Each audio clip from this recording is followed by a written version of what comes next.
Morning, Spud. I always just have a mild panic just before, after we do the clap to go, oh Lord, I meant to have some sort of smart and interesting opening here. And it usually just comes out, go, hello, how are you? Yeah, I don't have much though this week. There was a bit of a traumatic event here last night. The lads have been watching, because the young one is sick, so she's at home a bit, so she gets to watch cartoons every day now, usually, instead of just a couple of times a week. But she's mad into, Ninja Go?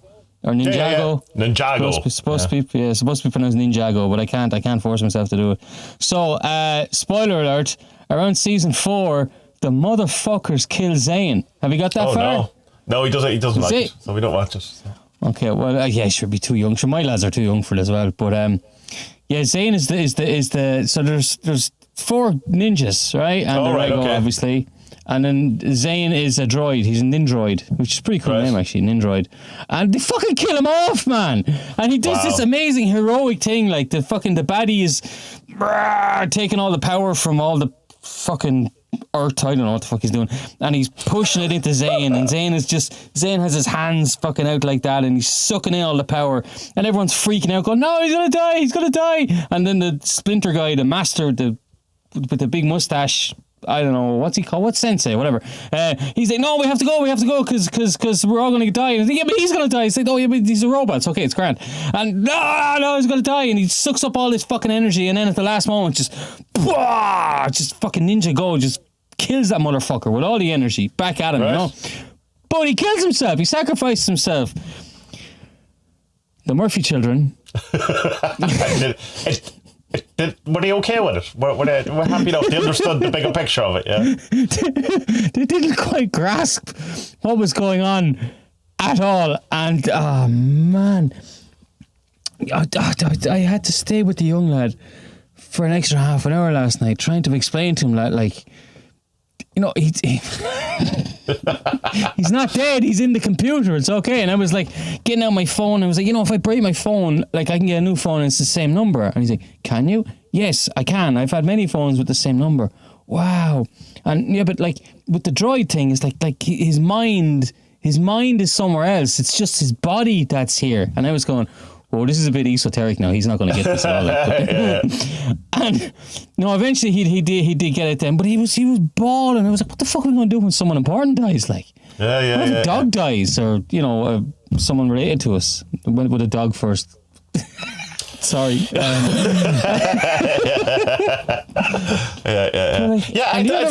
other one was crying too, but she's 3. She doesn't understand. She doesn't even know she's alive. Like, she's that age.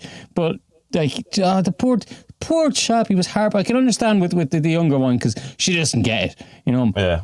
But like she cries because he cries, and she thinks it's the thing to be done. But he was heartbroken. I felt so sorry for him. And I was like, no, he's alive. And like today, we have to have an event like that. We're going to watch the next episode, because I'm sitting there googling it, and I'm going, they didn't fucking kill him. And does he come back? Like. Yeah. He does. All right. Okay. Yeah. But it's obviously he was living in the computer. Like, I mean, even at the show closed with like him talking to one of the other characters, like, I am in the computer and I am here. I am blah blah blah. But they didn't register with them at all. Like, poor things. God, you're hard to go out to them, But of course, it is indoctrinating them into the whole, that AI is, a lower class of being than human, and should always commit suicide in order to save the humans. Get that in early for the robot revolution. That's definitely going to happen in their lifetime, not ours. Thank God. Yeah, we'll escape that one. But kids will have to deal with the AI destruction. And all that. Yeah, it is like, I don't know, like it's like, it must be the most devastating thing ever to realise that, I'm going to die, your parents going to die, everyone you know is going to die. I can remember my mum saying it to me, something about it, and that she was going to die, but it'll be a long time away. So I have a vague kind of recollection of realising, oh shit, oh no. But and it's worse because kids, when you're a kid, you think your parents know everything, or adults know everything, and then you go, well, what happens when you die? Nobody knows. Oh no, come on. Have you not been around for 120,000 years? I've no idea what's going on yet. Come on. Surely somebody knows. Like, at least, like, there must be one person who has come back. Well, there's a number of people a number of people who claim to know what happens, surely. But funny enough, they all seem to have their own personal agenda around it. That's very strange, very strange. But that's rather strange. All right, yeah. Even with because I know we've done it with some of the documentaries, the near-death experiences and stuff. People seem to come back with a similar enough kind of story, but it's only. Yeah, it's the bit that happens after that bit that no one seems to know what happens, Yeah. I'm fascinated by the Hessian thing, the Orthodox Church idea of the seven spheres. Who's older, the Gnostics or the Orthodox? No, where would that idea have come from? Doesn't matter. The 7 spheres. The 7 I think it's a good idea, but yeah, it's a Greek thing, isn't it? 7 spheres. Yeah, but they stole everything. They didn't come up with anything. All right, okay. Yeah. Even Empedocles, fuck you. Yeah. He came up with nothing. Even nothing. his 4 elements. Yeah, they were kind of a bit before then, though. Yeah, everyone kind of knew about all that anyway. You know what I mean? The Kingsley book, the whole book is Empedocles is great. Empedocles is great. He's so great. He kind of learned everything off the Pythagoreans, but that doesn't matter because he's great. He's so awesome. What? Yeah. Okay, whatever, dude. He's my HGA, which he admits in the new book, essentially. Peter Kingsley is your HGA. Oh, God. Yeah. Imagine Peter Kingsley was your HGA. You just go, no thanks, I'm all right. So look after myself. Yeah. Just every now and again, you're just sitting there going, whatever. Just imagine Kingsley was I would have finished this thought. Imagine Kingsley was your HGA and you're just sitting there going, what's going on? And just you hear this voice in your head going, I'm the greatest. I'm the only person who knows everything.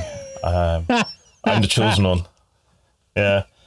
Thanks, HGA. Is there any chance that maybe help? No. Only I know the answers to all these. All you fools out there who know nothing. And scholars, they got all of this wrong. You will only learn through strife. That's all. That's all I can tell you. No help. No. Strife. Yeah. More strife. Yeah. Yeah, I was talking to someone we had obviously talked about Kingsley so someone had left a comment on YouTube about Kingsley and they're saying that they really enjoyed the new book and I was going, I didn't. And I was just going to self-aggrandizing and misanthropy is just too much for me. But that whole standard thing of, but wouldn't it be shitty if we all enjoyed the same thing and all came from the same perspective? And they were kind of saying, maybe, except. I mean, then imagine how awesome the chocolate would be all over the world. Instead of you go to Switzerland and it's the best chocolate in the world, but then you go to Slovakia and it's what the fuck is this? Is this what you call chocolate? What the fuck? But I can't believe you're eating this. Did they like it though? The Slovakians, don't mind them. They haven't a clue, don't mind them. Yeah, it doesn't matter. It doesn't matter if they like it. It's what I like, right? That's all that matters. But so they have. Yeah. Go ahead. Sorry. No, go on. They have some of that here. Do you remember? It always that Friends episode of Mocklet. It always comes to mind. Yeah. Because every now and again, Aga's or my father-in-law will buy this crappy chocolate and you give it to the kids and you'll eat one of them and you just go, oh, that's what Mocklet is. That has to be Mocklet. And then Aga will be, that's the chocolate kind of chocolate we have in communism. It's it's not chocolate carob. Is that made from carob or something like that, isn't it? I don't know what the hell. It's made from dirt from the garden. That kind of I didn't say that now. You get me in trouble. But it's just, it's weird because it's just not nice. It's not sweet. It's not. Well, chocolate doesn't have to be sweet. It's just not. It's not nice. Chocolatey enough to be chocolate. It's just. It's very. Do you remember we had those? Was it macaroon bars? Remember them? Yeah. And they were like a cheap, crappy chocolate, a bit like that. Right. Okay. Yeah. Or the Easter egg that your granny would get you from the pound shop. That there you kind go. Of stuff. That's the one. Yeah, the pound shop Easter egg. Yeah. Mir, tell me more about the book, then. What's wrong with it? There's nothing wrong with it. It's. Let me see.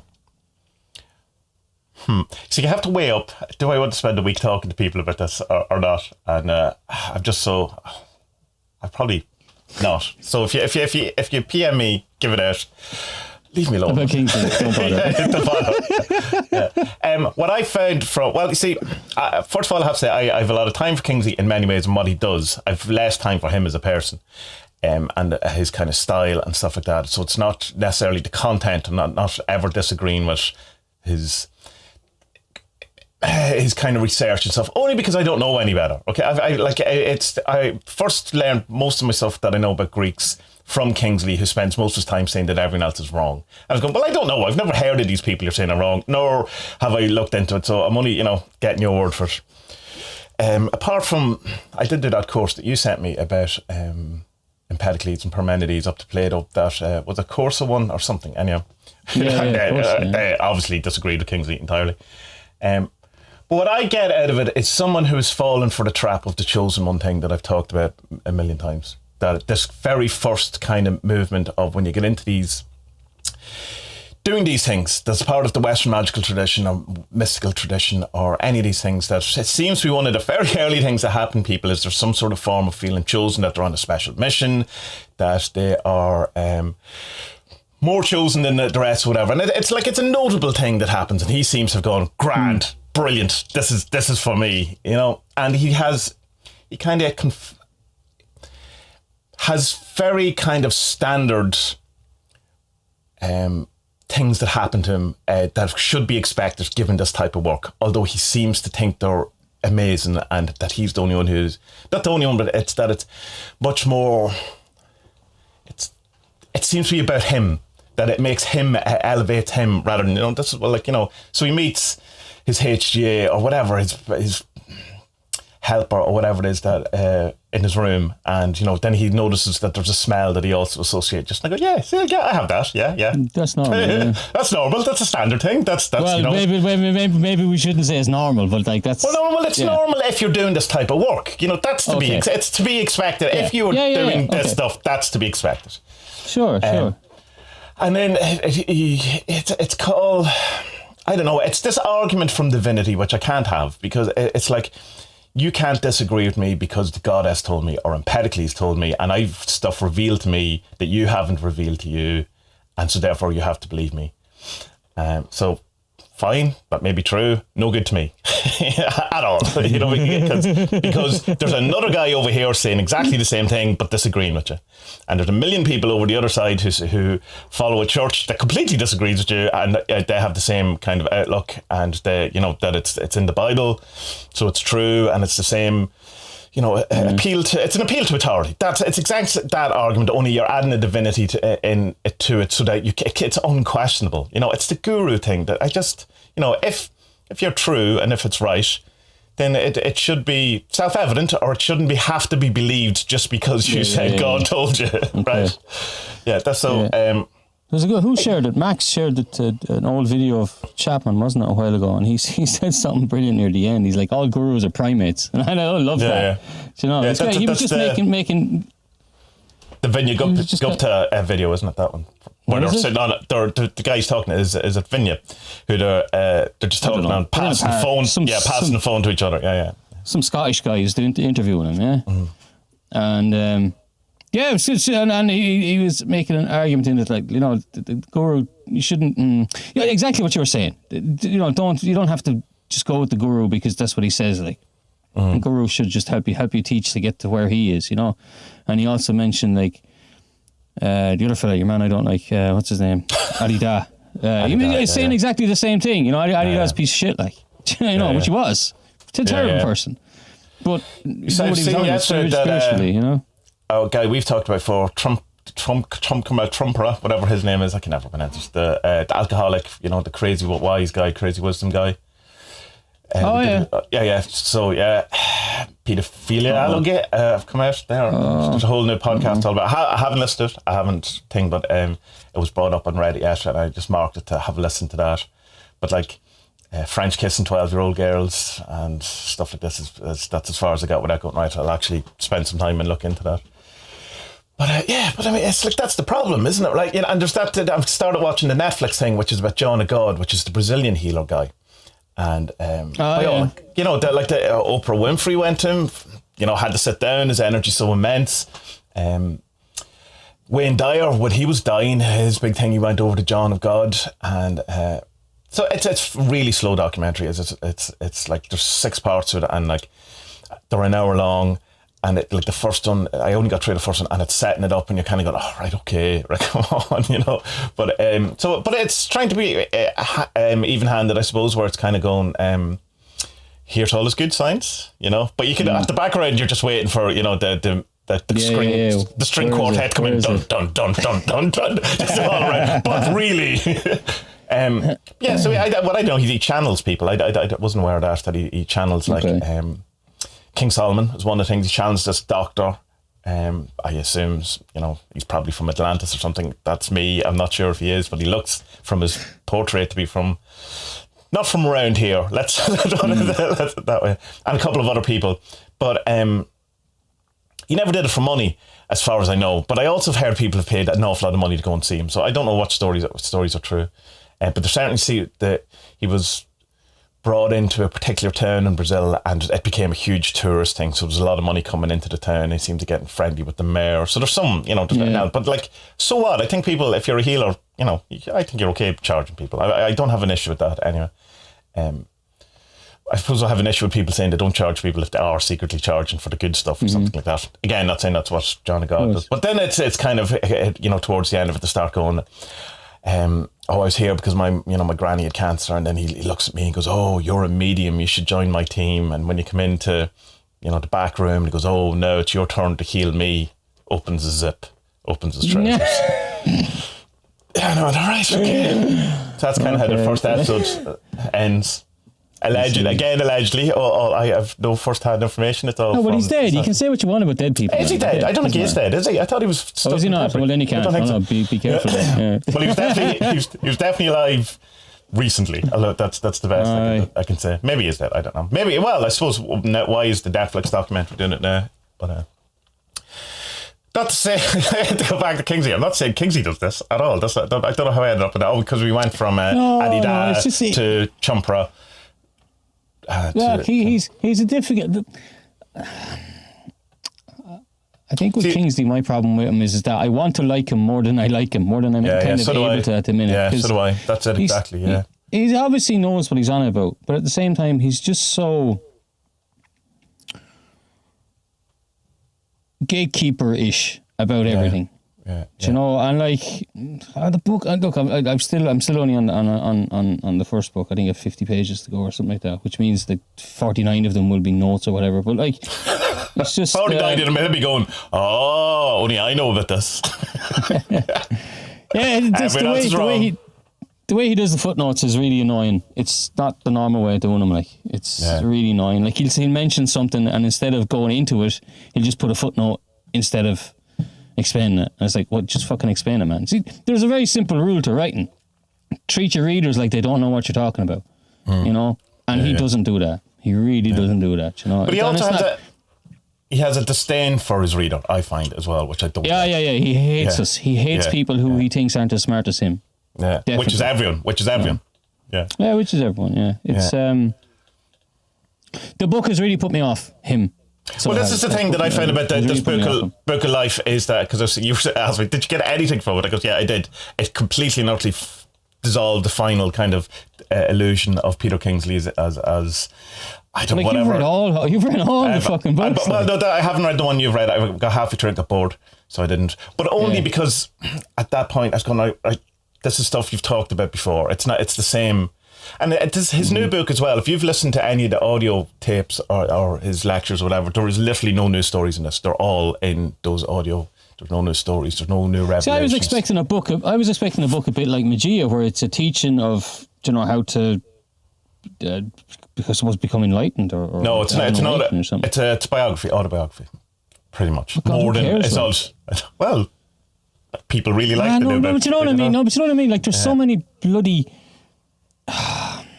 I don't know, I'll give you a football example. Like, do you want to read like a biography about Jose Mourinho, or would you rather read the book about his football tactics that made him such a successful manager? I'd rather read option B there, to be honest. But sometimes I do like the behind the scenes stuff, like, but only, like say the Metallica, but then there's some kind of monster or whatever that's called, and go, that's really interesting, but it's them recording the album, it's the process, it's all of that. Cutting Stunts was better though. But that's what I'm saying, it's only interesting because I like Metallica. You know what I mean? Sure, of course. That's so. If Metallica was only just documentaries about people shouting at each other, you know what I mean? I'm not that interested. Although it would still be but that's reality TV. Then that's essentially what it is. It's Metallica without actual music. Yeah. Do you know what kind of sucks as well? It's that, like, you see, there's so many people that we know, like, and respect in this kind of spirituality world, who are massively into Kingsley, but then you pick up something and you read it or listen to yourself and you're just like, it just doesn't hit, and you're like, but the problem is the response there is that you're not evolved enough to understand it, or that you fucking suck my balls. You can't say that to people. What the fuck? But that's it, or you just don't understand, or next time, on the 12th time you read reality, you'll truly get it, or whatever. No. I'm not buying that. That is just so dismissive, and it's just hard. What the fuck? It's elitist, and it's also egotistical in the sense that it's putting yourself in a pedestal of. It's essentially doing what Kingsley does. Is it's that kind of. It's gatekeeping, or not gatekeeping, but it's the thing of. It's arguing from a divinity again. It's like you haven't had the awakenings I've had, so therefore you can't understand the greatness of Peter Kingsley. Nonsense. Look, I understand everything in the book. I can read sentences. I can understand words when they're together in that form sentences, that form paragraphs, that form chapters, that form books. Grand. But if someone just doesn't tickle their fancy, then doesn't. What the fuck? You can't do anything. You can't force yourself. It's just like me reading Crowley. I've spoken about this enough. I just can't get to like him, and I don't think I ever will. So there's no point. There's other teachers and other people who say the same things in different languages, and they're far more sounder. Not that Kingsley doesn't sound. Maybe that's a bad example. Kingsley seems like a decent chap. Except for this kind of gatekeepery. Egomaniac thing that misanthropic. I don't know. Megalomania. Yeah, it's because the way I was when I was reading it was going like back in the day when there was only a certain amount of books you could get in Ireland to do with spirituality. Before there was like you would pick anything, and there'd be any number of books where it was like Jim goes to the Middle East, or Jim goes to India and learns this, and it's his kind of autobiography, or like Sarah goes to I don't know, to the North Africa and learns, and it's like just kind of someone's nice little story through their life where they met their grandmother when they were 4, who had been dead for 400 years, or whatever the timeline exactly is, and you can write that's it. So to me, the Book of Life was that level of something. It's that kind of quaint little story about someone who thinks they're way more important than they actually are. That he's his timeline is kind of Empedocles, Parmenides, Plato fucks everything else, Aristotle certainly needs to be shot. Carl Jung, Peter Kingsley. That's it. There's like, but I suppose the thing, it's interesting because I'm finishing John Higgs' book on William Blake, which is just John Higgs is the master of placing people in context of what's going on. So it's like not only do you learn about William Blake, you learn about all the things that influenced him, what the world was like at the time, what was the general consensus of people's view. In the same way that the KLF book. It's not about the story of the KLF's in it, but you learn everything about Chaos Magic to Alan Moore, to Grant Morrison, to Robert Anton Wilson. It's everything in context, or whatever. But there's a bit at the end where William Blake is writing one of his books, and he goes, this book is not for people now. It is for future generations, and it's for people who will... And I was going, that's interesting. But Higgs was making the point of, but he was right, because in his time, he wasn't, he sold 9 books in his day, or something like that, and it was like another. And it was only years later. This is the thing with Kingsley, is that like because everyone says he's so interesting and so good, and this is why I want to like him. It's kind of like, someone tells you, I don't know, listen to, I don't know, Grateful Dead or something, and you're like, yeah, they're all right. Yeah. Oh, I mean, you didn't like them, like they're all right, like. The grand. That's exactly. It's Pink Floyd for me. It's like, I like what I hear, but I'm not, I'm going to put on Biffy Clyro. You know what I mean? But like, I'm not going to. If I'm in a room and you're listening to Pink Floyd, I could probably get into it and have a good time. But that's fine. But one of the things I also found about the Peter Kingsley thing, which really annoyed me, was that people would be arguing about him who haven't actually read his books. And it's just like certain things. I've only read one now. Fine, but I'm not. It's like a general thing, and I think that's more than just Kingsley, though. That's. But it's like, I don't know. I find that very frustrating in that there's an expertise level that people have around Kingsley, who then you find out later that they didn't even read the books, or that it's secondhand, it's coming from something else, or it's coming from, I suppose, someone else's interpretation of it, or just the audios or something. But I mean, the thing is, I've literally listened a number of times to every lecture the man has ever put out on his website, all his videos, and I've read all his books for half of his first one. So it's not as if I don't know what I'm talking about. It's not that I haven't spent hours and hours in Peter Kingsley's head or whatever, but so it's like, and maybe I don't understand it. Maybe he's on such a different level, But I don't know. I can spend half an hour with Rupert Spira and learn more about the universe than I can from Kingsley, in fairness. That's it. I mean, Spira and Kastrup, they're the ones really. Well, I think they're fucking kind of game changers in all this. Yeah. You know what I mean? They're so, both of them, like Spira's just so calm and so good with his words about explaining things. Like he takes, you see the answering question stuff. He takes pretty hard questions and he's just able to deconstruct them into, right, what are you actually asking here? Is it this? Yeah. And they'll say yes or no. Like, he's good like that. He doesn't, like, some people are just like, like a politician. Well, is this what you're asking? And then they'll spiel off some bullshit. But it's the actual question they want to talk about, not the one they're asking. Yeah, exactly. But he actually gets to the root of the question, finds it and says, right, well, so this is what you want, isn't it? And they'll say, yeah. And eventually they'll say, yeah. And yeah, it's just great at. And then Kastrup never once Spira, and I've never seen him, and I've listened to enough of him, will he argue from a point of going, when you awaken you will understand this, or you just don't understand it from where, like, he says similar words, but he'll never let the person go until he has explained the thing. He never kind of lets it off. Well, I know this, and someday you will find the truth or whatever. That's true actually. Yeah. Like he'll sit with the person until, and like even there's one video I put up recently, or I was watching recently, I don't know if I shared, where one is going, all right, I understand, and he goes, I'm not finished because I don't think you do understand, and then at the end he goes, all right, now I actually do understand. I think I know the one you're talking about. Yeah, it's in front of a yellow curtain, isn't he? There's a flower. An American lady, I think, or a Canadian lady, American. Yes, yeah. Man, Kastrup is good too because he's a bit more, I suppose you could say, flowery with his language. Even though Spira is very, very, very, very good with the old letters into words thing that he does. Speaking, I mean, but what I like about Kastrup is he's so fucking passionate about it. He really gets into it, like, and he kind of. He has a good way of arguing against, say, like materialism and stuff like that, and he gets kind of passionate about. But he's Brazilian. He's going to, he gets wound up. I understand what that's like.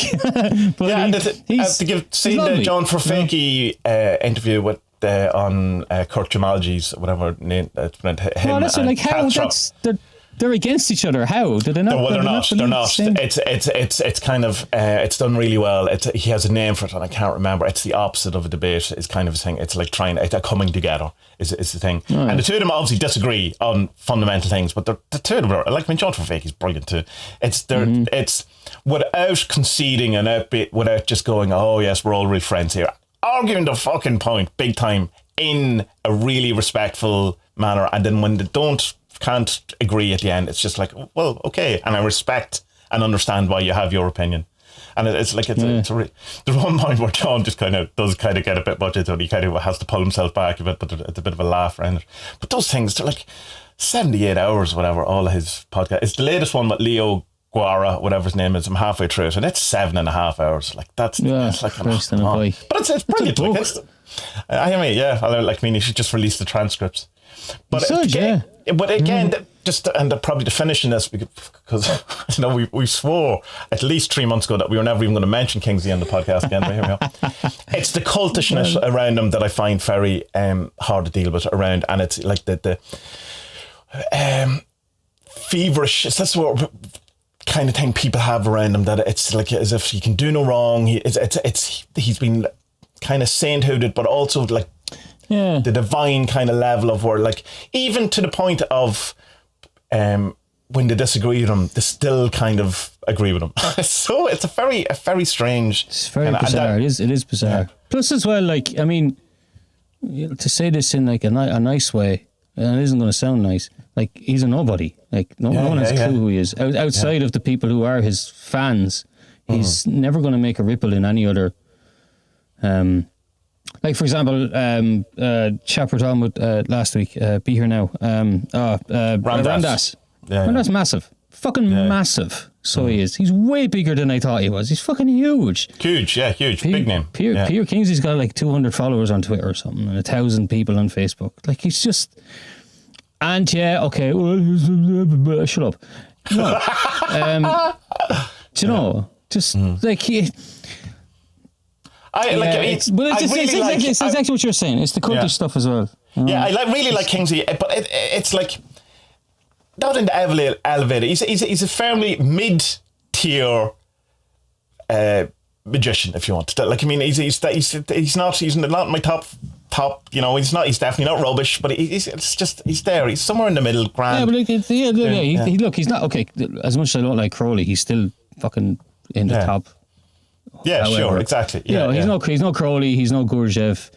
No. I wouldn't even put him. I'd say Chapman and Barford would be higher than him. Oh yeah, I absolutely too. Yeah. Although I mean, Chapman idolizes them. Maybe that's the wrong word, but he says no wrong. Hasn't disagreed with anything Kingsley said, even though he does, because he disagrees with the predeterminism that Kingsley has. So I don't know. It's like, but I think much quicker take Alan over. There's another. I've seen this in the car today. I knew this would come up as well because like, I always try to be aware. Like, am I projecting something onto this fella here? Because like, when I hear the lectures and stuff like that and his interviews, I just kind of what comes to mind quickly is like this kind of post-colonial shadow of Britain collapsing, really. And just when I hear him talk, that I just can't help but hear that. So I have to ask myself then, am I putting that onto him? Right, yeah. Like, I mean, if he was French and said exactly the same thing, would you have that? I wonder. Yeah. I don't know. I really don't know. No, but then again, like there really aren't that many spiritualists out there. Apart from there's one fellow who's been popping up on my YouTube. Maybe I'll open it and see if he pops up. Who is also a kind of a doomsdayer. Right. Now Kingsley isn't a doomsdayer in that, like, Foreman apocalypse. He's not that. He's just but he's the doomsday of the end of this culture. Because we fucked up and we're shitty, and we did it wrong, and we got it all wrong, and we just he never goes as far as we deserve, but like kind of, this isn't, we had a chance to do something here, and look, just petty humans, and now we have to let it all go. But there's no point spending much more time on this. No. Castro has a great article about why Kingsley is wrong about that. Yeah, and I would say Kingsley for me is on the same kind of level of Poundland Peterson, Jonathan Pajot, which I thought was brilliant. Who wanted to said that on? Was it Joey? I think it was Joey. Was it? Yeah, brilliant. Poundland Peterson. Yeah, brilliant. Yeah, so that's kind of like interesting. A kind of, but it's something mental, ego-wise going on there, and but has like. Pajot some great stuff to say about symbolism, no matter what. Like, he goes a bit far sometimes, but he has some insights, all that kind of stuff. Grand, it's he's just another name that I think I have a good way to put it. That I think because me and you were on the same page with him, and it's like we were watching. There was a Jamie Wheel video where he was criticizing Wilbur, Ken Wilbur, because he had been such a big part of the integral stuff with Wilbur. Before that all fell apart with him getting sick and all that. Like, Wilbur's such a terrible judgy character, isn't he? He had Addy Dara. He had, who else did he have? Roshi. Roshi. Your man Gempo Roshi. Yeah, but Gempo Roshi was only having affairs. That's not too bad, really. It's not kids. Yeah, but it was in, like, 6 months of everyone fucking up. There was a load of people just going, oh, really? This is insane. There was that other fella, the chap from Israel, who did awful things as well. He's spoken about in the First Baptist Head book. The lads went to see him. He was a total rag as well. What's his name? Yeah. I know who you're on. Yeah. Well, anyway. Yeah.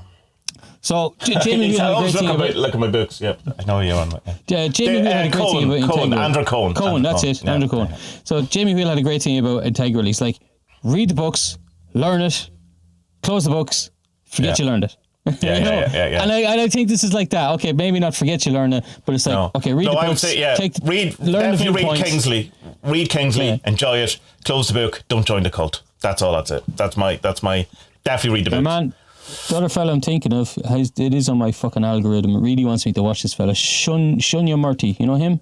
No, well, unless he's a doomsdayer. He's a doomsdayer of a spiritualist. It's not really direct path. I think he's a yogi. Yeah, Sat Yoga Institute is the name of the channel. He's big news, but he's a doomsdayer. There's some sex stuff about him as well, I read. So yeah, avoid. But who am I to tell you what to listen to now? I'm not going to gatekeeper, but it's just from the experiences I have of people to listen to. I just rather listen to someone who doesn't doesn't touch. Well, I tell you, I've kind of had non-consenting people. You know? I had kind of not a revelation, because not in a big thing. It's just kind of my thoughts come together a bit more on the kind of non-dual stuff in regards to the world is a dream, the world is an illusion, Maya, all of that kind of stuff. And it's like, I mean, it's fairly obvious, but you know, all of these things, and then you go, oh yeah. Rather than just say it in your head, you go, all right, there's an understanding of it. And it's just, I think my problem was I wasn't being non-dual enough.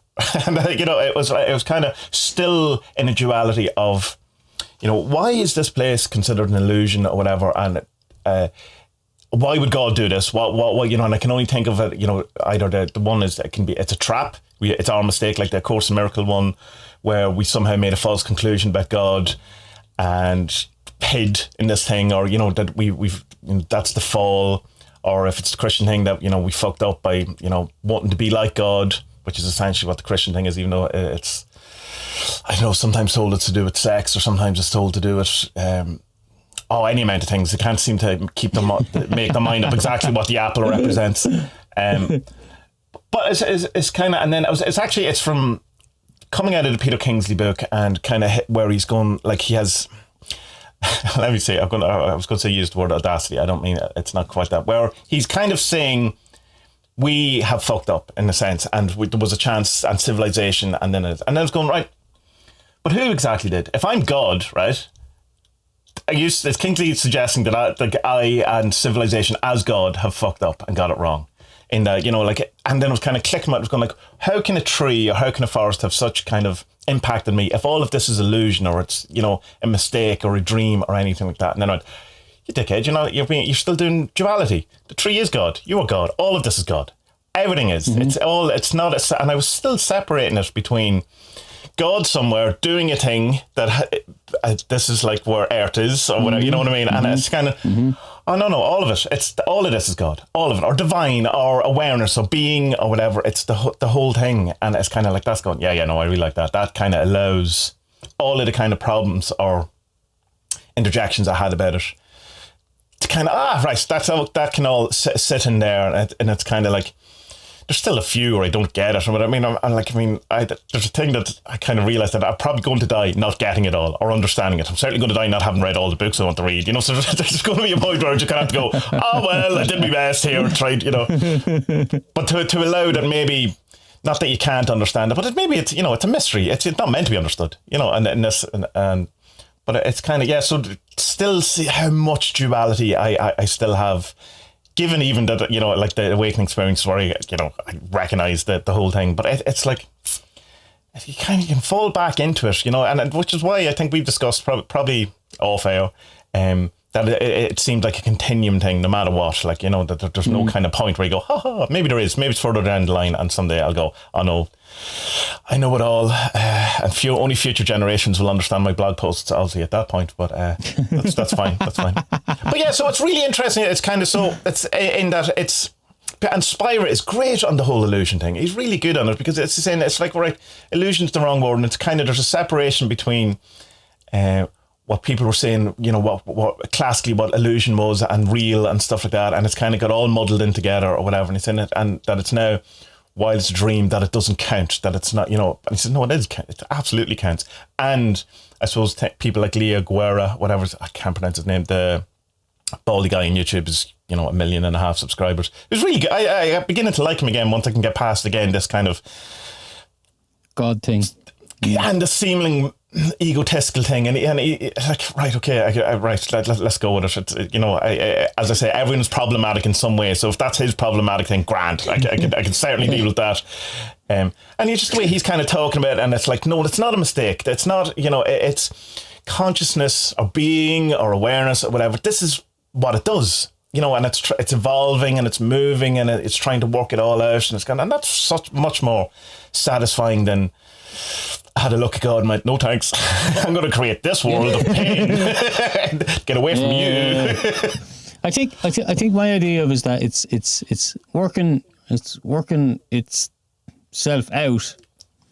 I think Castro argues that there's a goal that it's heading towards. I'm not totally convinced of that yet. So does Joe Rogan. He reckons that humanity's spiritual goal is to create AI. That's the whole. That's what the larvae of humanity is. Fucking moron! I can't believe I used to listen to his podcast. Jesus Christ! It was top tier in its day. Like, where else were you getting any of this stuff? So it's easy to look back. He did have a lot of amazing guests there for a while. I suppose you can do pre-Texas and post-Texas Rogan. Yeah. I'm not so sure about that, because I still have that belief that our reality of the time and space is just like for whatever is next up the scale. It's like Grant Morrison's comic book. They can open it at any page and just kind of see what's happening. You can start anywhere in the book, kind of thing. So, well, then you could also argue, okay, so that thing that's on that next level, well, then that does actually know the end, and it's just waiting for us to work towards that. Yeah. Maybe. But then again, how many times you pick up a comic book and you don't know the end? Yeah. So, or, I mean, it's one or the other, We can't fathom infinite anything, from a limited point of view. So, like, if something that's always happened and always will happen, and it's all happening at the same time, all this kind of, because, time doesn't exist. It clearly does exist, even from a scientific point of view. Things sometimes seem to appear in relation to each other, but imagine what it's like outside time, where, simultaneously everything, or not, simultaneously is even a function of time, so it's not even that, it's not even happening simultaneously, none of that. But yeah, so it's great, it's kind of clear, it kind of turns everything into the divinity, every single thing, and that's awesome. I really, really like that, because it really makes me feel more in touch with it, rather than feeling that, because the other thing that was kind of where Alan Watts, and it's not his, I understand, but it's where it came from, where he's going, it's a game of hide and seek. And so if God is playing a game of hide and seek, then isn't it wrong to awaken? Because you're breaking the game. God wants to play hide and seek. So why are you spending all your time trying to come out of the game? And I'm going, well, that seems ridiculous. It's like getting to the last level of Donkey Kong, isn't it? And going, I don't want to finish this. It's going over. Or it's going, if the game is, I want, it's like, so to wake up to it, it's a game, then why play the game? It's the game is to fool yourself, and you go, right, well then, in that theory, then you should keep fooling yourself, or not look, don't look at the man behind the curtain or whatever. So I didn't like that, and it also it as I said previously, it kind of negates how intensely painful life is for us, and much more for other people or whatever. It's kind of, it's game hide and seek, and don't take that, all that. No, I think, but like if this is kind of the process of awareness, being aware of, being creative, like we would be doing on a smaller scale what divinity or awareness is doing on the bigger scale, and it's creating, expressing, trying to I don't know, love, and to to the most part. I mean, I know there's people on the planet who are trying to do the opposite, but I assume most people are still, even if they're doing something kind of bad from our point of view, are still trying to express what they think is goodness and right, and power or whatever, and it's just all kind of, rather than, and within that, so then the suffering within that is, rather than it's, you don't realize that it's suffering doesn't exist or whatever, that's part of the mechanism of it. Yeah. Rather than saying, suffering doesn't exist. No, it does. That's how you do this. That's part of it. And if you weren't aware of suffering, you'd be dead really, really quick. Because if you hadn't that kind of cognizant idea of there is death, there is suffering, there's danger and death. Stay away from that. Walk towards that. All it's like an inbuilt. Yeah. It's just the problem is when it's unfair. It's when the person hasn't brought it on themselves, when it seems random, when I assume sometimes it is random, when things, but it's because you're part of a system, you're part of a bigger thing. That's kind of where I'm at. I mean, like, you can point loads of bits where that falls apart, and that's not. But it's kind of, I'm enjoying, because that so far fits more of my experience than it's all a dream. Wake up, doesn't matter, illusion. All that stuff. I'd like to know more about people who talk about this stuff from like the perspective of, say, like animals, or say people who have proper mental difficulties and all. Like, what's their function? Isn't the right word. That's horrible. That sounds dismissive. I don't mean function, because if consciousness and being is learning by knowing itself. Well, then, what's it like to be learning with these kind of disabilities? You know, being an animal, you can't talk, you can't express, you can't make art, you can't write a fucking song. You know what I mean? Like, we're all hoity-toity going, oh, I'm so creative, I can write a song and I can be at one with God, and G, C, D, and then D minor, and you're like, oh, I like that, it's sad. Sad songs for the rest of the time. Small keys. But then, of course, like if you're, you know, I don't know, if you have a proper mental difficulty and you're born that way, like all this stuff about consciousness and being, you know, that's not fucking any good to you. Well, that's the thing, you know, like it's because people say that our brains are a radio transceiver of something, you know, rather than it creates consciousness or whatever. And people go, well, what happens to someone who's brain damage, right? And you go, and they're not getting the full signal. And you go, right, yeah. Then who is the person? Is it the signal, or is it the person who's... And if you're saying, well, it's not really the person because they're not picking up the signal because they have an injury, then you're kind of going, you're dehumanizing this person. That's not good. Yeah, exactly, yeah. You know, I mean, so if you can't get the full signal, then there's a shell or something, you know, it's like... I'm sure anyone who's spent any time with, you know, someone who's had a brain injury and stuff like that would, you know, while they would say they're not the same person, their essence, you know, the thing to a point. I mean, I'm sure people can be, you know, absolutely, you know, in states of vegetableness, but they even, I don't know, to say that they're not the right person or they're less or something. I don't have the words to describe what I'm pointing out, but it's like, no, because look, I mean, you don't want to say the wrong thing here. It's a touchy subject, for exactly anyone. that. But like, you know, it's. Yeah, I would, but maybe this is probably why the spiritualist teachers don't fucking touch with a barge pole, because they're afraid of getting cancelled or something. But yeah, I don't know. Like it's I think it's not easy, but I think it's for someone like Spira and Kastrup to speak about consciousness and beingness and all this awakening stuff. That's fine for people who are on the road and have somewhat of an understanding of it to get it, you know? Yeah. But like, how do you explain beingness and consciousness to, from the perspective of other, you know, animals, entities, whatever, who don't have the full capacities that we're fucking lucky enough to have, like. Yeah. Well, answers on a postcard, please, to Spud Murphy, Poland. Right? Are animals aware of being aware? Well, I doubt it.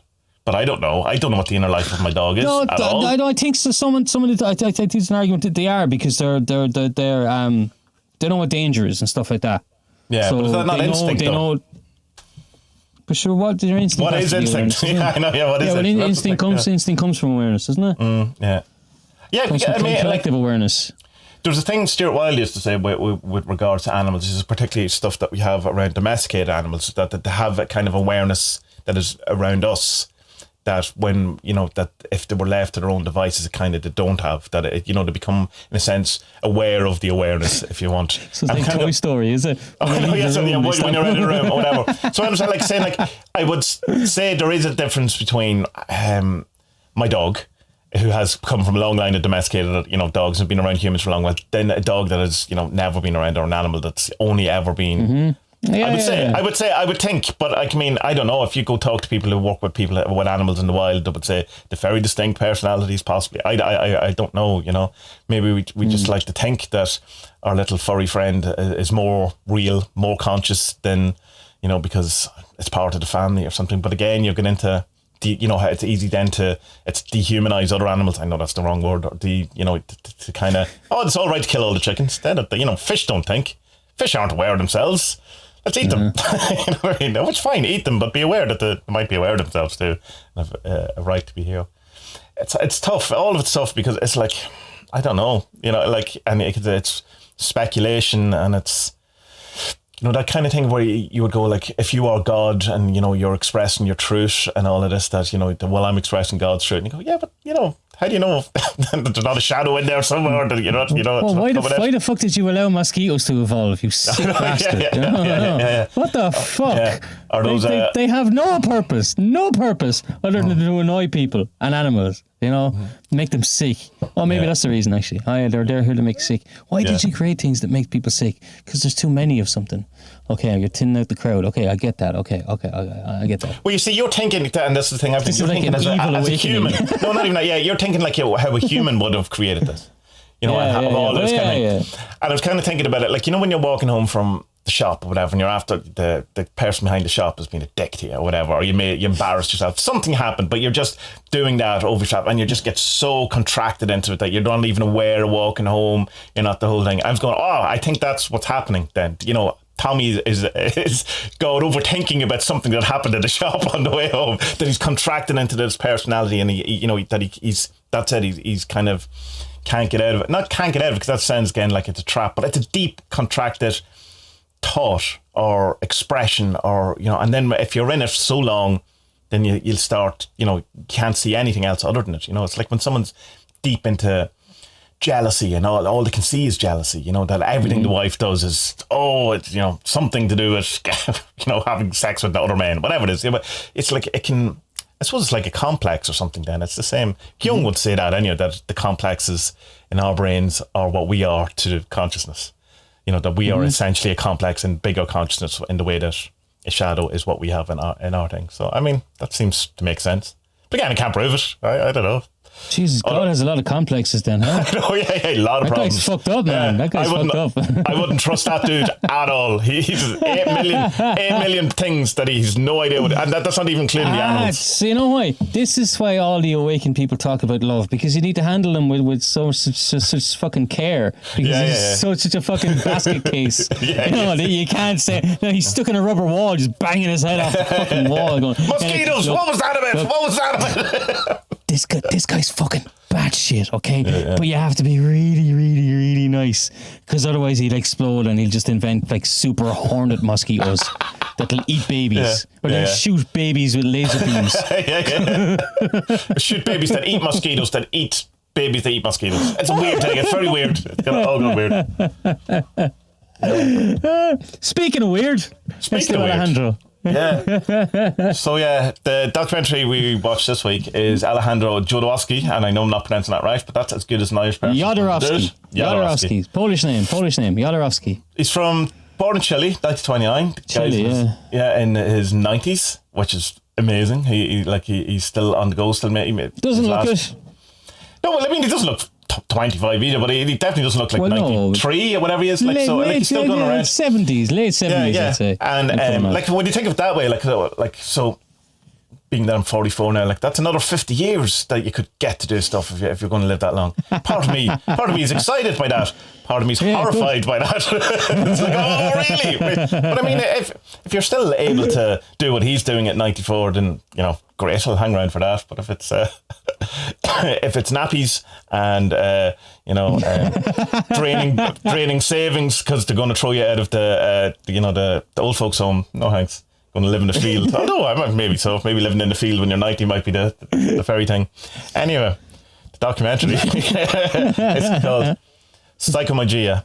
Well, it's kind of, he's explained at the beginning. It's Freud came up with psychotherapy, and Jung kind of continued that, and then this is Psychomagic. So it's working on, I suppose, your problems or your inner world, your complexes, your shadows, your demons, all the things that keep you awake at night and make you unhappy, and all the things that fuck up your relationships can be solved through an act of, can be helped. Through a ritual. Yeah. Which, but not like a Golden Dawn ritual, a public art kind of art performance.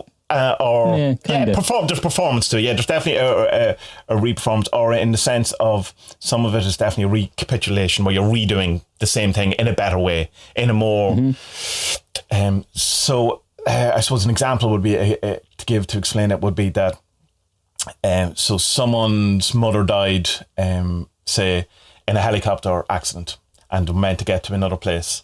This isn't in the documentary. This was in something I've seen on YouTube, and So Jodorowsky goes, right, so what you have to do to get over this is you have to hire a helicopter, you have to dress up as your mum, and you have to make the journey that she wasn't able to make.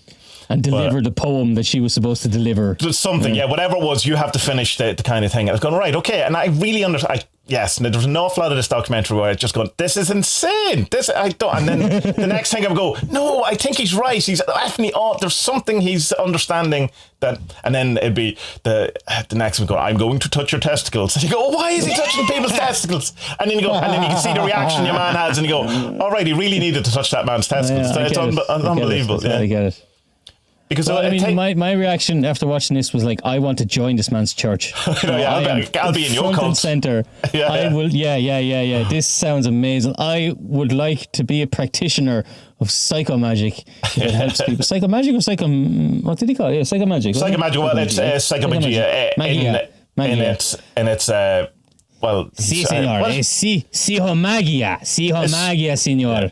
So it's Spanish in Chile, right? I'm going to say it's not much. It's Spanish, yeah. No. So it's what is it? It's Spanish. So psychomagia, then would be in his thing, yeah. Or maybe Mageri. Cutting people's balls would be hard though. Psychomagic. Yeah. But then again, if I had to touch people's balls and it helped cure them, okay, I'm willing to take that on. No. As long as they're consenting. This is the thing. There's no. All right. Yeah. There's no, in a sense, set thing for any of this. He listens to the story, and it's the same as when he's doing the tarot card readings, whatever. He listens to the story, and then he makes. Okay, you have an interjection. I was going to say, go ahead, finish. Yeah. So it seems that he's kind of listening to what's going on, and then makes a prescription based solely on the story. And that it's very tailored rather than like a set kind of process of you must publicly shame yourself or you must publicly do or whatever it is, kind of, that there seems, well, when there are obviously elements in between that are kind of, because all problems are like, there's elements of crossover and all the different things. You're going to say that you just disagree? Or no, I disagree, but something I noticed with him, because, all right, this was crowdfunded, wasn't it, this film? There's lists of hundreds of names at the end of it, special thanks to, in tiny Latin font that no one can read, backwards, mirrored as well. His tarot readings are class. They're actually brilliant. So it's one of the things about the crowdfunding was if you gave so much in a Patreon or whatever it was, donation, he would do a tarot reading for you, and then these were made public as well. But there's a couple of them from women, and I shouldn't be laughing I'm only laughing because I'm embarrassed. I'm a man. Where he'll tell them, right, look, your problem is you've been looking for the wrong type of lover. This is why you're alone. You're looking for an idealized man. Your father, an ideal version of your father. Yeah, there you go, something like that. Yeah. So he'll say, so what I prescribe to you then is you take your father's favourite shirt or buy one who like it, burn it in the fire. But then what you need to do is you need to get your period blood and you need to write your name on a business card and use this as your business card. Yeah. Okay, Alejandro. Yeah. I'm sorry, no. That's where I draw the line there because there's a lot of period blood in this fucking film. There's a lot. Yeah, there is. Yeah, there really is a lot. There is pints, gallons, even. What's bigger than gallons? Fucking mad. Especially for the Catholic, well, not Catholic, but a lapsed Catholic like me who's like, period. What the fuck is that? Like, whoa, what? How did they not die? What? You're leaking. Here's the thing. I have two things about the period thing because I somehow knew it would come up. Having recently read Peter Gray's book about apocalyptic witchcraft and the Red Goddess and stuff, there's an awful lot of period stuff in it. An awful lot of period blood being, a witch's, how magical it is and stuff like that, and how it has a whole history in witchcraft and how it's kind of in a sense been demonized, for want of a better word, and how to the point that we, that kind of reaction. I know you're slightly lampooning it, but slightly not. That's our reaction. Dirty, filthy, and where everything is kind of, same with the, where we have the eating the cum cakes and all that kind of stuff, where it's just because it's so not because we use some shit. Yeah, it's so bizarre, but it's and so I could go right from a witchcraft point of view, or whatever, the period blood or whatever, right? I can completely get on board with it, or I can understand it, or I can see the whole kind of thing. I can also see it from a symbolic point of view. You could just prick your finger. You could just prick your finger. It's it's not though, isn't it? Well, then again, it's the egg dying though, so it's not. Yeah, actually, it's the same blood, but it's different. No, yeah. I get it. I totally get it. No, I know you do. I know you do. But it's just like, but also apart from that, I can also see the symbolic thing of it Whereas if you're told something has been, is disgusting, and to hide away and to not talk about it, and all that, and to reclaim your womanhood and all that kind of stuff. Yeah. So I get it. It's still, and what I liked about this documentary is that it kept poking at those things in me where I was going, why do I think this is bizarre? Why? Yeah. What is it about this? Like, look at these 4 guys naked hugging each other. Why am I a wee bit uncomfortable with that? And it's not that it's like, I think it's not that weird, but there's something, but there's a couple of rebirths where this older couple give rebirth to younger people, and your mind immediately wants to go, oh, come on, lads, this is funny, and then go, why is this funny? What is it about this fun? Because it's not funny.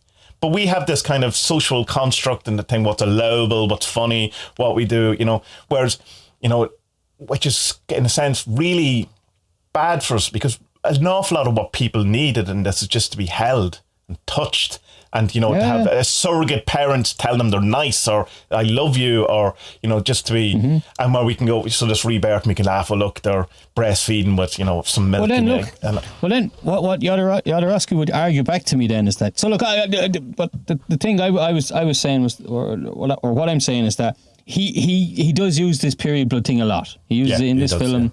Yeah. In a few of the Taros, yeah. And he uses it in the Taros stuff as well. So it, the kind of childish part of me, or the skeptic part of me, is saying that, well, he's doing this because it, number one, it freaks people out. Number two, there is a ritual thing to it that does make sense, that you've just spoken about.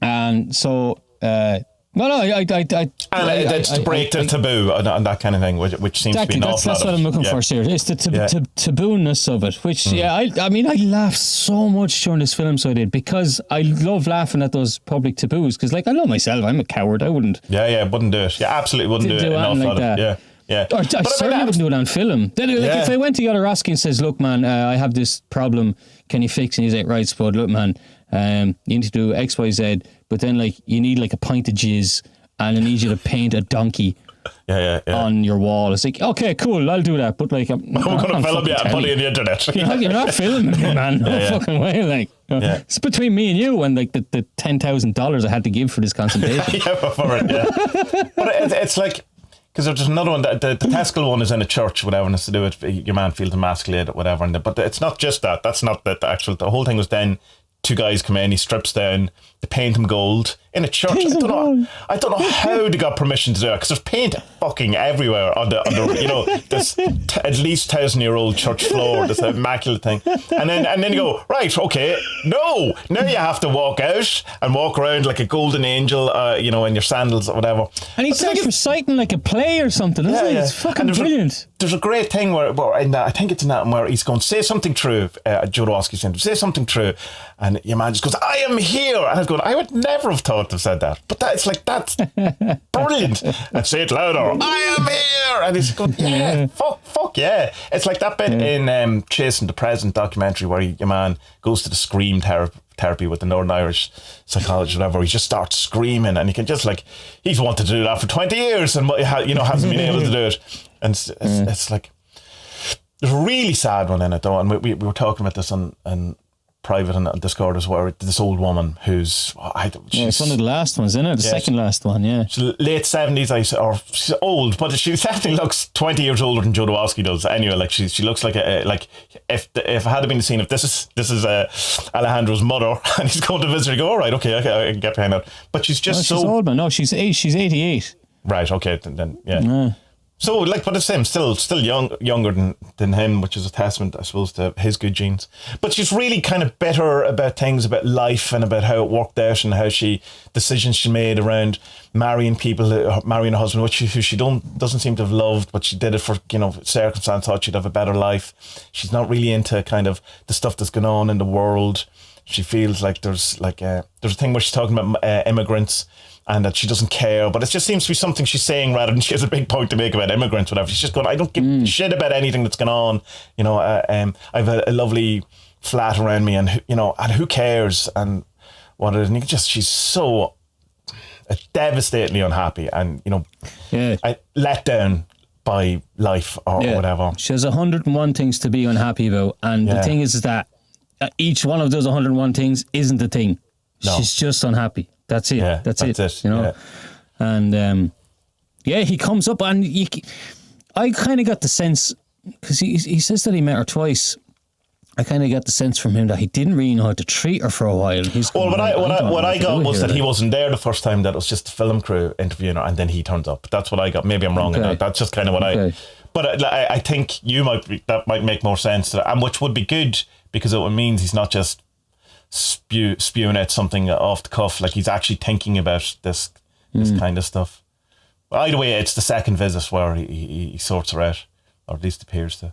And again, he just brings her over and goes, "Come listen to my heart," and he's holding her, and he's he's explained to her that we're going to sort this out, we're going to get it. She's going, "Oh, I don't believe it." Not that she just said, "I don't believe it, I find that hard to believe, I'm not," or whatever. And you can kind of tell, he says, we're going to meet someone, and you can, at that, you're kind of going, he doesn't really fully know what's going to happen either, but he kind of has faith in the thing that, I know there's something here, and I know we have to do this, and when we do this, I'll know what it is. And he just says, go and get some water. So he's some vague notion of something, but he seems to be tapped into a very different thing than I've ever tapped into. But a real thing, something like he's not absurdist in the sense of, it's not like a Salvador Dali or some sort of. It's not just weirdness for weirdness' sake. It's not making people walking down the street because it looks good, or it's funny, or it's mental. Oh, it's not weird. There's every single thing is a symbolic thing, and it makes sense rather than just, it's not just absurdism. So you can tell he knows his fucking Freud and Jung stuff, because he's his stuff on symbolism. Like he does the thing that Carl Jung. I don't know if Carl Jung came up with it, I suppose, but that's what he's kind of known for, that the unconscious can't speak, so it can only work in symbols, and that's why your dreams are full of symbols, because it's your subconscious or other or whatever is inside you is trying to tell you something, or it's not trying to tell you something, it's just having the crack. Can be that as well. Dreams can just be fun too. They don't have to be. So it's the language of like left brain, right brain stuff, where we've the all that stuff. Whether people are still undecided whether that's a thing or not, but it's a handy analogy or whatever. So you can really. Like you can tell he knows his stuff from has learned a lot from Freud and Jung, because his symbolist stuff that he uses is it's on the button, because he sees, right, that's your problem, I can see your problem now, is right, so let's build some symbols around that, and let's fucking tear those symbols down, or let's break them down, or whatever. Because there's one where he has this French couple who are both of them are in a pretty much an unhappy marriage, because the girl has had go through traumatic experiences, and he's kind of like, well, I mean, I'm with this one and I don't think she loves me, and as well, I lost my dad when I was 9, and I still think I'm fucking 9, like, and in chap's in his 50s, like, at least. And it's like two kind of lost people who have just kind of fallen for each other. It doesn't seem it seems like he loves her a bit more than she loves him, but at the same time they're like, what the hell do we do here? And so in the end of the ritual, they kind of walk through Paris with a chain, ankle bracelet, with like a ball and chain thing without the ball. And they walk through Paris like in dead silence, just walking, because they're getting rid of this. They're showing that they're carrying this baggage, and by doing this, they're getting rid of it, And then at the end, it's kind of just shows them kissing and walking off in separate directions, and they're like, "Oh, they did break up." Well, I mean, she kind of says, like, I have two options here: I can stay here or I can leave, but at least I know what I want. I understand that thing, and you can kind of see your man going, "Could you see him leave?" Not quite, but I kind of go, well, like. Just keep referring to it as like the relationship or something, that like a third party, which I understand that's a psychotherapy move as well, that you can talk about something by externalizing. You talk about your marriage as the marriage rather than my wife or whatever it is.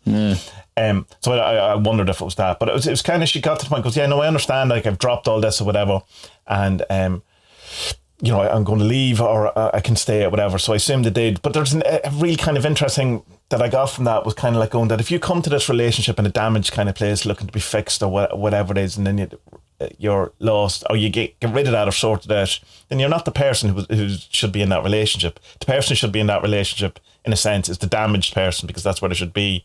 And it's highly unlikely that if you've solved this, that you should be in that relationship, unless the other person equally grows in the same. But they seem, and given that they walk away, they seem to have two different directions. Yeah. So it's just, again, you kind of go, great. And I don't think I'm reading too much into that, because I don't think I'm reading enough into what he's doing. That's, he seems to be, like come back to the old woman, just to finish that story. He obviously cops on very, very quickly, or has a thing that she feels that she's either not needed, that there's no reason for it, or that the hope, it's been pointless.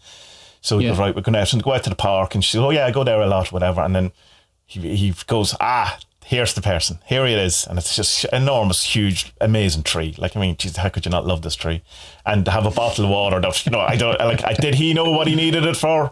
Who knows? And her whole thing is now she has to come in every day and she's to water the tree. So she now has a purpose. She has a friend. She's someone who needs her. She's all this, someone who, I suppose in a sense she can, it's not going to talk back to her or disappoint her. It's a fucking tree. How could a tree ever disappoint you? And it's just you'd say, maybe there's some bad evil trees out there. I've never met one personally, but I'm open to the possibility. But Hawthorns, they're all evil. They're bad. Yeah, wankers, they are. Oh, yeah. I was cutting a couple yesterday. Fuckers, so they are. But you can see immediately in her, and you don't know, if you go back 6 months later, what her story is. But in the moment, at least, it gave her the possibility to realise that, it's not all this. But I'd say the hug and listening and being pulled into the heart and the closeness and all that was as equally as healing as the water and the you know what as well, tree. though? It's the same as just the whole Kumari thing we did a while ago. It's just people just need to be fucking listened to. You know what I mean? Yeah. It's sad, isn't it, that all people need is just a fucking friendly ear, or not even a friendly ear, like a psychologist or psychotherapist, an objective ear. Do you know? Yeah. Have no stake in your story at all. Who don't care. If we could just listen to each other and not be judging each other when we do listen to our friends and family, the world would be fucking so much better. You know? Yeah. Just shut up and listen to Spud. But I think that's.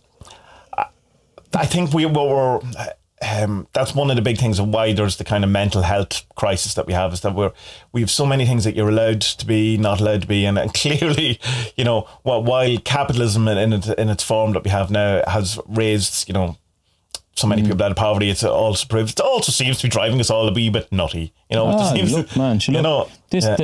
after effects of this pandemic are going to be. Oh man, my nephew has only ever seen his parents since he was born. I don't know, and he's a year and a half, whatever it is, or a year, just over a year, or whatever. And he's only going to get to see his grandparents now in a week's time. So that's not good. That's not that. That's going to be a lot of pressure on the grandparents not to let them down. They better have a great present. I'm telling you, they better be really, really good. But even to people like my wee man, he's the most sociable person you'll ever meet. He'll be fine. But the people who have found that hard, I would find that hard as a kid, to be sociable. And if you've been kind of pulled out of that for a year or whatever, it's certainly going to have impact. And we won't know for a while. The mental health impact of being locked away with an abusive spouse or abusive parents or imagine being in an apartment block for that first lockdown or whatever it was, and that you literally can't leave that little tiny flat that we all would have lived in at some point in our lives, and it's living up on the 19th floor, and you're like, or something. How do I press the button here without dying? With a flatmate that you hate, or whatever is But it's so it's great kind of this. Because I remember there's a thing that came back to me a while ago. I don't know how long it is because time's gone weird since the pandemic. But I did this thing where it was I called it Stations of Your Own Cross or Stations of Your Cross. But I was going around and revisiting key moments, places where key moments of my life kind of occurred when I was young or whatever. And it started off as I just noticed I was doing it. Well, that's interesting because that's the house I used to live in, and now I'm here. And then yesterday I was going, all right. So then I go, right, I'll keep going with this, and I paid a visit to all the kind of significant points. And it's kind of just a very similar thing in that's a very psychomagic thing to have done, to redo a kind of a re-loop. And there's a lot of that kind of in. The problem, I suppose, technically from to get about this documentary is it's a series of stories over and over and over again. There's no really overarching storyline. You know, there's no in depth into his psychology or his reasons behind it. It's like Jim and Peter have a problem. He fixes the problem. Mary has a problem. He fixes the problem. Yeah. Like at the start, he tells us to camera that like he came up with Psychomagia. It's been given to him over 50 years through initiatory messages. Like, cool. We're going to see those videos of fucking Alejandro spacing out here and telling us. And he doesn't tell us a fucking single thing about any of these messages. No, but I find that annoying because... Yeah, I assume all of that's in the movies. Like, I've only seen Holy Mountain and... What's the other one I watched? El Topo. So, I mean, the other one seems to be more... Because he does intersperse them with an awful lot of his movies. I mean, the mad stuff is in it. I assume. I don't know. Like, I also would have liked to have him talk about it a bit more. Well, what's in the book then? Have you read the book? I read the book a number of years ago, and I got it again. I don't remember any of this, so I am currently reading it again. But it's unscribed. But I presume in the book then he goes into far more details rather than just and the tarot stuff he does it too as well. Like he's a psychomagic approach to tarot as well.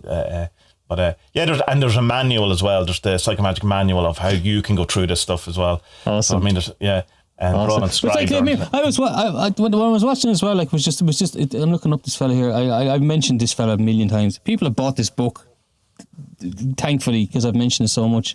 Robert A. Johnson's Inner Work. Where he talks about he was one of Jung's, golden boys or whatever, and. He's written plenty of books about Jung, but the Inner Work one fucking totally changed my mind on dreams, dream symbolism and all that stuff. And he has a thing in the book where like, where you do active imagination. And this is what Jodorowsky is doing as well. It's like when you have an active imagination session and you maybe get to the root of a problem or you find kind of where it's pointing at. Sorry, no, I'll change that. When you do get to the root of a problem and you want to close it off, he said then you need to ritualize it. So I don't know, for example, Spud finds out that he had a bad relationship with his cousin, okay? So he gets to the bottom of where that came from and why there's a blockage in it and why it was always a problem. Okay, I can let that go now. I know what that is. That's part my problem, part his problem. I can move on from that now. Okay, how do I ritualize this? Okay, so my name's Spud. So I'll take a potato and I'll cut it in half and I'll bury it in the backyard. So, and you just say, right, I'm going to do it on a full moon because woo, why not? Let's ritualize the shit out of this, And then just go out. But he says that's really important with these inner work, the active imagination things. Like to put a proper close on it instead of just doing it in your head. Like you need to show your mind, the different parts of your subconscious or archetypes or whatever the fuck is in your head. That you're doing something that shows that this problem is done with, and this is exactly what this film is. It's exactly what the film is. Yeah, it's brilliant. I loved every minute of it. Yeah, I did. I had such a great journey with it because it was like going, this is so insane, and then just question why I think it's insane, and then going, no, this is just so amazing. But I would love to see another documentary where it's so the Grant Morrison talking with gods. Only it's Alejandro. It's there's a lot of talking head stuff in that. A great interview, getting in there, getting all the details of why exactly what is going through is because at one point there's definitely a method, because he sits down with one of the guys and he has a big sheet and it looks like he's even like doing a binding in the kind of the Magia sense of it. There's little stick men and there's loads of different sections and he's talking things out and you can tell they've been there for a long while and they've come to put all that in. I'd love to have seen more of that, like the actual working out. Maybe it's in the work. You know what? Yeah. That's the $10,000 course. Isn't it? That's what that is. You know what I mean? You have to pay. It's like I'm reading this what do they call it? Being supernatural, being superhuman, whatever. Joe Dispenza. Which is a weird name for a person. Joe Dispenza. A dispenser of Joes. Is that what this?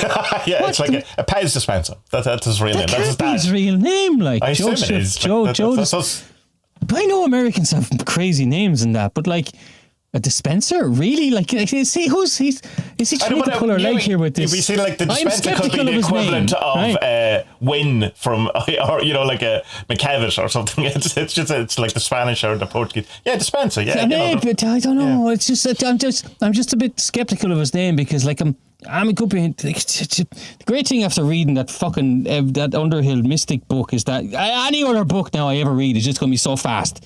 Just like after getting through that, like and when something's written in more and more modern language, you just fucking fly through pages. Yeah. But you know what? The bad thing about the book is, and like it's quite good in a way that like it starts off with this kind of idea of basic sigil magic. You know, is what it starts off with. Okay. And then the quantum stuff and it's a bit of reality transurf and yada yada. But like, so much of the book is just him talking to his workshops, and I'm like, fuck you, man! Stop trying to sell me your fucking workshops. I bought the fucking book. Stop trying to add on shit. You fucking and look, I knew I was going to be off to a rocky start with the book because when I opened it, the first like praise blurb thing is from fucking Tony Robbins, and you're like, fuck's sake. Right, here we go. There we go. God damn it, I'm just going to I'm just going to be sold stuff. I'm going to be sold. Like, shut the fuck up. I've bought your book. An awful lot of those books are just essentially promotional material for the courses, because that's where the money is. That's what, and it's like, I remember years ago, my dad, he was so disappointed. I must have been a teenager, but he's reading this book on meditation or whatever, and it was all about, I'll not tell you what type of meditation till the end, but the whole thing, and I was going building up how great it was, and then he's going, right, the end has to be how to tell you how to do it, and then it was, if you want to learn transcendental meditation, book an appointment.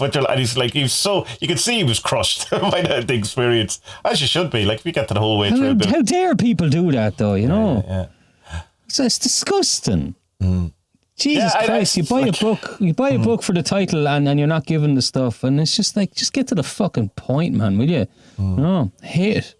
Yeah, or I can understand, or I'm okay with people like write the book and then go, and I have a course, whatever, but not, it's just, and essentially it's everything in the book, only do it over a weekend, or whatever. You know what I mean? It's not that it's kind of, here's the book, and if you really want to know what the secret is, you have to come to this course. I hate that shit. Yeah, look, come on, look. Look, if Joe Dispenza came to town and said, look, here's £100 or whatever, I'd go to the fucking workshop. Of course I would. Definitely not £100. Won't be no chance it's £100.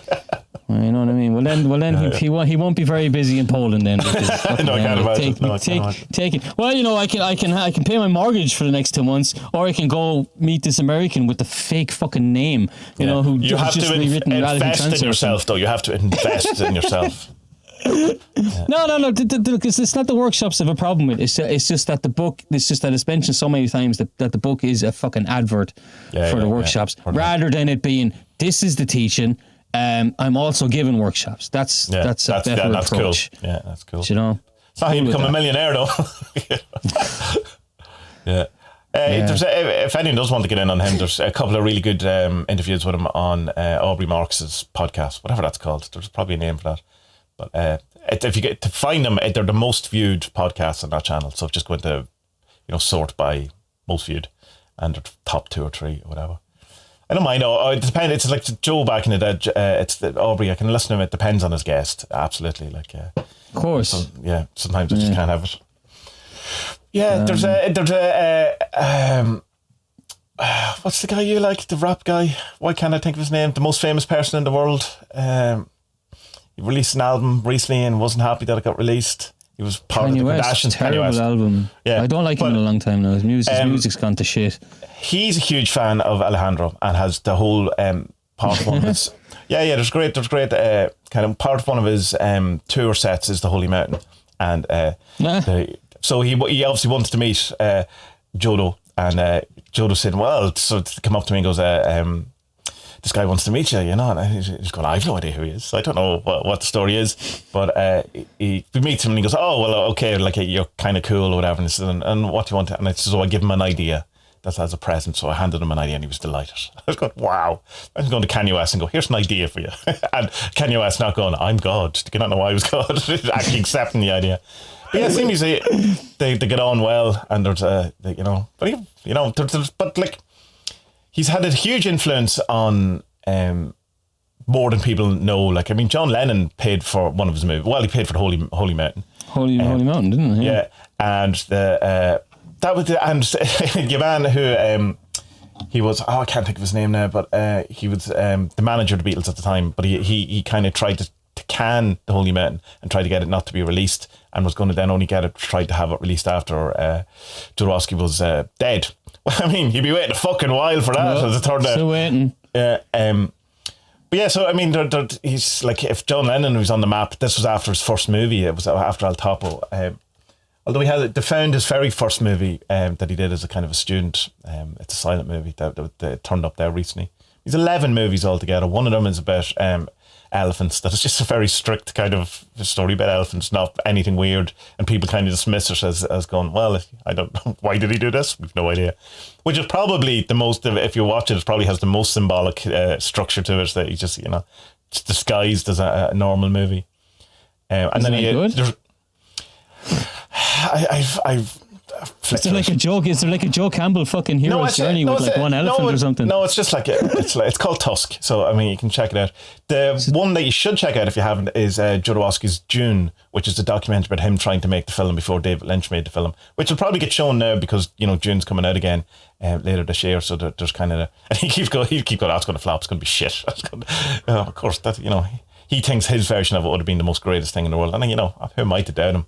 It would be weird though. But as if David Lynch is as well as David Lynch goes, I suppose. Yeah. I think I did watch Lynch's, but I don't remember it. Endless Poetry is his latest movie. It's there's a lot of it in the documentary shown in it. It's kind of there's a very dreamlike quality to all the stuff, and you just have to let go of narrative, right? You just have to, in the same way, like at least the Holy Mountain has a kind of there's a structure to it. It's the alchemic journey to the reveal that it's all not to spoil the ending, but there's a reveal at the end that is the reveal of the mystic and all that kind of stuff. But it's like, you can tell that the Endless Poetry is a psychomagic act.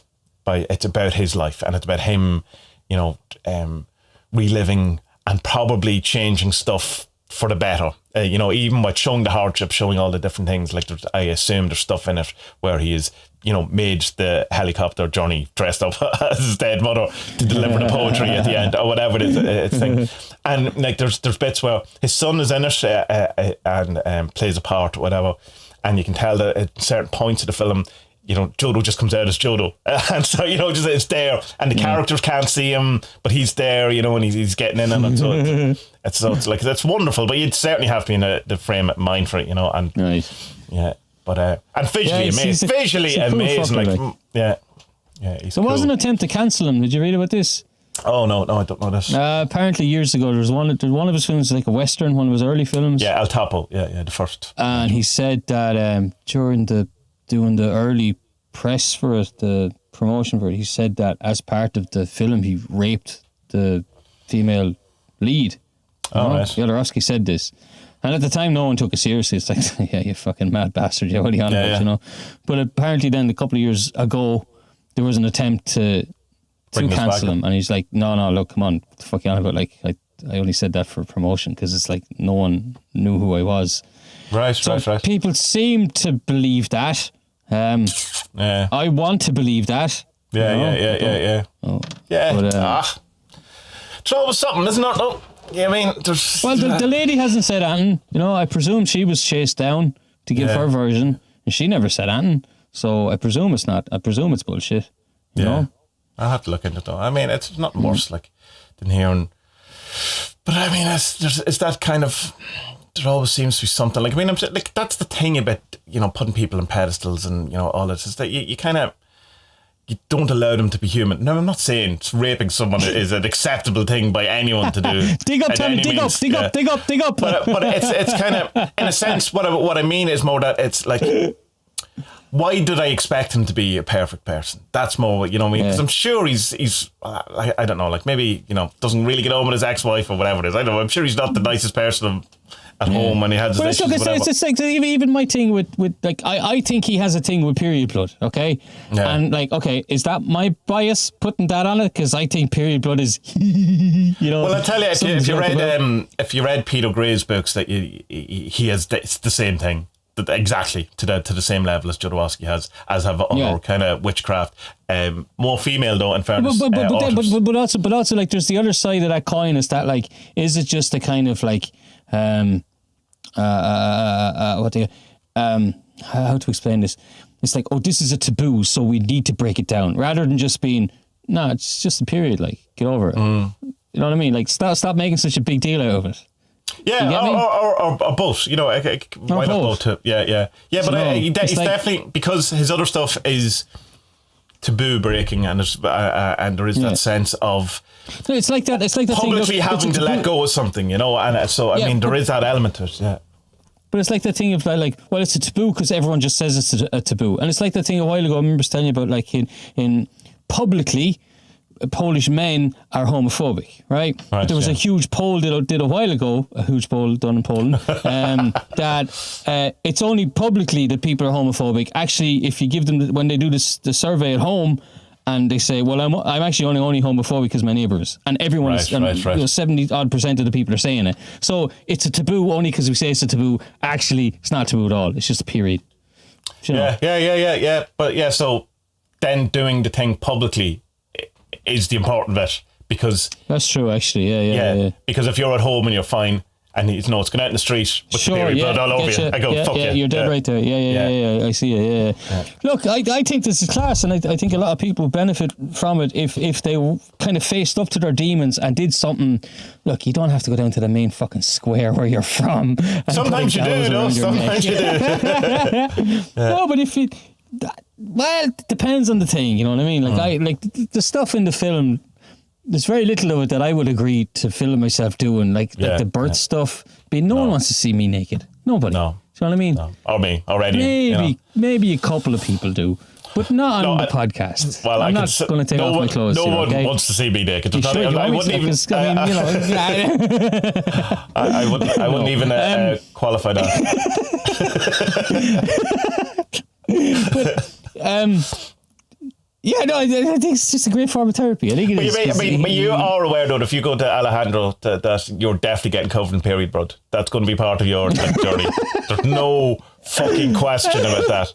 Town square, period blood, eating a cum cake. Can't be. That's what's happening to you, man. Oh no, I don't have any shadows anymore. You see, I'm perfect now. I don't need any work. You know, I have transcended the mountain. Yeah, I've gone through the mountain. Fuck the mountain. Right. The holy mountain, one might say. The holy mountain. Gone straight through it, and I'm in the other side now, and everything's okay. Yeah. No, I'd love to go to him just for shits and giggles and see what he said, because it'd probably be some mammy stuff though, wouldn't it? Fucking hell. He'd make me do the bird thing. I wouldn't like that. Oh yeah. No.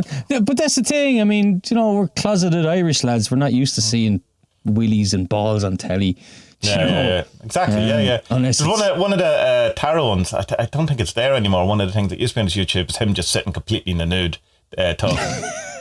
Makes no mention of why he's in the nude. Just talk. Yeah. So next, the film is going to be all right. Yeah. Awesome. Tell me more about the book as you read it again, because I'd like to know. I wrote something down here. He said he invented psychomagic to teach reason to the unconscious. Psychoanalysis is only treated by words, and his thing brings. Sorry, obviously he didn't say this. This is my interpretation of it. Psychoanalysis is only treated by words. His thing, so psychomagic, brings the internal issues out into the world. I think that's such a savage idea. Like, it's brilliant. Rather than just sitting in a room talking about your problems, because you need to go back every day for 6 months. He's like, no, let's fucking ritualize this shit, the symbols of it, and we'll work it out. And like all of the post afternoons. What am I saying? Post interviews. What the fuck is a post afternoon? Evening. I have no idea. All the evenings that are mentioned in this documentary. I keep making this mistake on this fucking podcast, man. I keep drinking coffee in the morning, and I'm not supposed to drink coffee until about 5 or 6 o'clock in the evening to give me a pep. But I drink coffee before I come on, and I get loaded about an hour into the thing, and I just start rambling. Stop drinking coffee, Spud, will you? Ritualise it. Heroin. Just hit straight dick to heroin just before the podcast. Very different podcast. Yeah, but like I said, I think it's such an interesting thing, a really, really interesting thing. And that was it, the post interviews. Everyone says, all of them who are interviewed, because not all of them are interviewed in fairness, they're all like, yeah, everyone's cool. This is great. That issue's gone to bed. Yeah, but not all my life is perfect, Evan Chris. Go, no, this has allowed me to have a proper opening, and I understand it and all that and thing. And even the guy at the beginning who was like, got the milk poured all over him, which is another very classic witchcraft thing, is the milk thing. I'm surprised it wasn't eggs pulled out at any stage, but he was kind of like, he wanted to die. He was a heroin addict. He was off to all this kind of stuff, and you could see him like, I've actually found someone who I'm allowing to love me, and and I'm not wrecking it, and it's so strange. You kind of go like, it's because you've got such a simple thing, you get someone to love or whatever. What change his life, absolutely change his life. But he's still saying like, it's not the end. I still have to do all this work. I still have to, every day is the thing, but it's just, it's different. It's and that was 6 months or something later. But yeah, not all of them get it. The couple get it. The old woman didn't. I would like to see her, but I just kind of maybe go back 6 months and go, the tree's not been watered in a few days, lads. What's going on here? And then the musician's son, I was wondering, was that Jodo's son? I don't think it is though in the end, because I know he's a musician. He actually does the soundtrack to his dad's. He does his own stuff. They talk about his dad. His dad was famous or something, wasn't he? Yeah, that's how I was carrying. At one point I was going, it's just been really clever. I was going, no, it isn't. No, it's not. Yeah, but it's a documentary. It's class. Yeah, it's good. That probably you could split up into episodes. There's no bigger kind of story going on. It's like Jim and his cure, Frank and his cure, Mary and Joe and the cure. That's the setup to it. And really, really good. And it's challenging in a really fun way. It's like, it's funny as well though. Like, you will laugh a lot. Yeah. Because it's ludicrous, the stuff that he makes people do. Like, fucking ludicrous, breaking plates off people's chests, and remember he puts like the kind of the jelly black worms or something, whatever the fuck they are. Yeah, buries a guy alive, and he gets all the vultures to eat him. And it's like, what? The buzzards. Buries the guy alive, then puts like this big plastic dish over him, and then like just throws like liver and stomachs and offal and whatever, and then like, this is the fucking French countryside. Obviously, like 50 buzzards are going to come down. Like, what about food? And could you imagine being the guy? You're like, Yeah, and Adam just goes, enough, and all the buzzards fuck off immediately. My power over words. I'd love to see a couple of the ones that they filmed where the people go. Alejandro goes, well, I want you to go out onto the street and choke a chicken and masturbate over your mother's image or whatever, and just go, no, I'm not doing that. Yeah, no, I'm out. I'm not doing that. I'm going to stick with this depression. Thanks very much. You're all right, man. I mean, there's no way, but I think it would be more difficult to make that film in, say, Ireland or England. No chance. Imagine trying to make that film in Ireland. You what? You want me to do what? Here. How much am I getting paid for this? No. You gave me money. Tarot cards. Fuck's sake, tarot cards. Jesus Christ. The fuck's wrong with you? With your weird foreign name. The thing, if you had the chain around your ankle walking through Dublin, you'd have all the local scroats and their BMXs coming up and fucking pulling it and trying to fucking break your leg and stuff. Like, no, you just never get away with it. Yeah, your chain would definitely be stolen. It'd be taken from you. Gone. Yeah. I don't know. Okay, tell me more about that book when you're done with it. Because if there's more about the methodology, I'd like to read it. It's unscribed, so I mean, if you want to, and the manual as well. Sure, I'll have a read of it myself then. I think it's cheap on Kindle anyway. It's only like £6 or something. We could become priests and be able to cure people. That's Yeah, touch people's balls, men's balls. Sorry. Anyone's balls. No, it is people's now, isn't it? Because women can have balls now. Yeah, women. Yeah. That's okay. I'm cool with that. Whatever. Yeah, imagine you could just do whatever you want, and you go charge people. Just go, yes. I need to lick your eyeball. Yeah. That's just I'm sorry, but if you want to get better, then you will drink this glass of vomit that represents your mother. And someone goes, Tommie, you're not really good at this psychomagic. You're just doing weird stuff. You need to get this lipstick that's actually Pritt stick and superimpose lips over your mouth for a week. Quiet you and stay quiet. Yeah, good thing I didn't invent Psychomagic. It wouldn't work quite as well. I don't think. Be a lot of lawsuits, a lot of unhappy people. Yeah, definitely in prison, no question about it. Maybe that's why he doesn't give the recipe away, because he'd have fuckwits like me and you messing with people, you know. Yeah, absolutely. Yeah. Oh God, poor old Alejandro. I need to watch more of his films, and because I think he's the man. I love the terror stuff. Definitely watch that documentary. It was on Netflix, but it's someone actually posted it in the Discord. In the Alejandro, the Dune one. Yeah, so but I think it's like a YouTube. You know, sometimes on YouTube there's like 6 different subtitles going on at the one time. So I mean, there's other places to watch it, but it's definitely on. Was on Netflix anyway at one point, because I'm pretty sure that's where I watched it. So. Sound. Yeah. Right then. Right. Bye. Bye.